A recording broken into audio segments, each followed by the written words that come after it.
Kasi talagang umiinit na 'tong dalawa na 'to, eh, 'no? Lalo na nung tinawag ni Makagago sabi kasi si Makagago may ini-interview sa isang vlog, mga bossing, ini-interview siya. Tapos isa dito tingin ko sa nagpainit 'no, ng ulo ni Banat Bay, mga isa bukod sa tinawag niyang, may bayad din daw si Banat Bay, mga kababayan, sabi ni Makagago, bukod pa dun po, isa sa nagpainit, kay Banat Bay tingin ko, eh, yung sabi ni MG na, ewan ko dito sa PI, oh, yan PI na lang po pero bad words yan. Ewan ko dito sa PI na ano na 'to, tolongges na 'to, sabi ko. Alam niyo naman po yung mga vloggers na yan talagang, kapag nagmura po doon sa kanilang mga vlog, eh, ang lulutong po mga bossing, eh, 'no? Napakalulutong po at banda dun sa last part, 'no? Na ano, alam niyo naman si Makagago talagang pipikunin at pipikunin ka niyan. Pumunta nga po yan mga boss, doon sa dati yun, eh, hindi ko matandaan kung Sunugan ba yun, kasi kumbaga parang flip top, mga bossing. Pumunta yan dun, 'di ba? Mag-isa siya versus lahat ng nandun sa loob ng flip top na yon. Ano siya, eh, ginombag siya, eh. Sinapak po si Makagago doon, mga kababayan.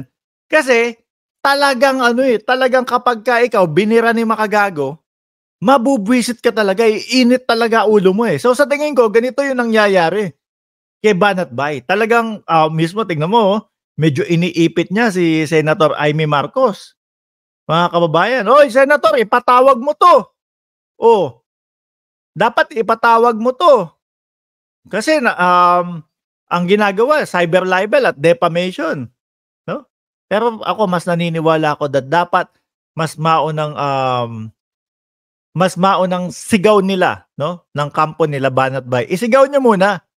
Isigaw niyo muna na, "Pastor, labas ka na, punta ka na ng Senado." Hindi yung porket, sinusuportahan niyo, hindi dapat lumutang si pastor sa Senado, yun yung sinisigaw ninyo, 'di ba? Pero 'pag dito kay Makagago, eh, dapat pumunta sa Senado.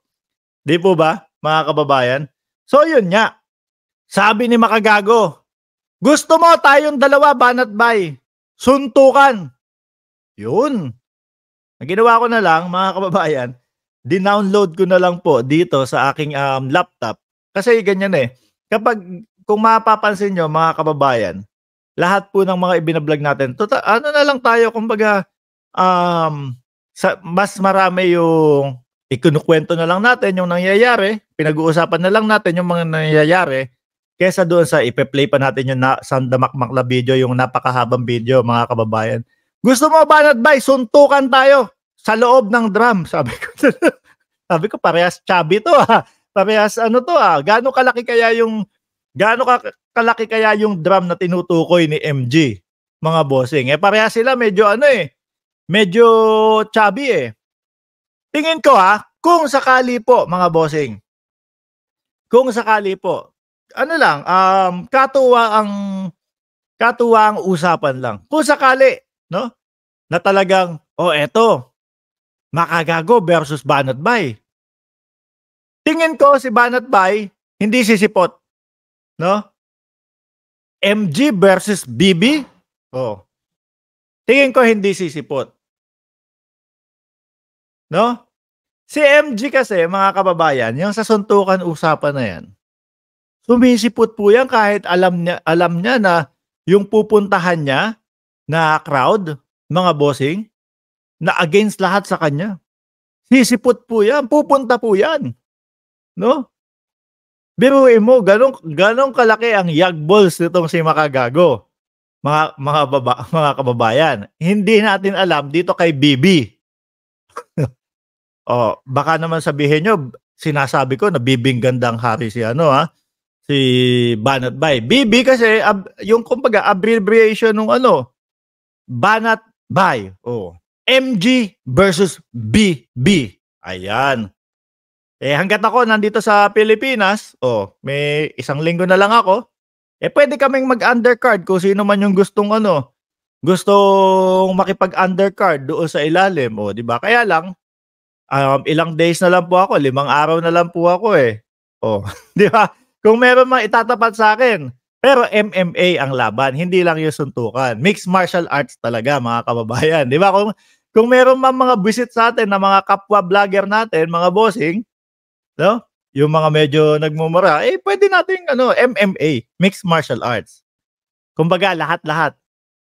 Kung ano po yung mga napapanood niyo dun sa mga, ano tawag dito mga boss? Kung ano po yung mga napapanood niyo sa UFC, yung mga gano'n, 'no? Pero bumalik tayo dun sa issue na ano, suntukan. Sa tingin niyo po, sino mananalo sa dalawang 'to? At sino ang sisipot sa dalawa na 'to? Si MG,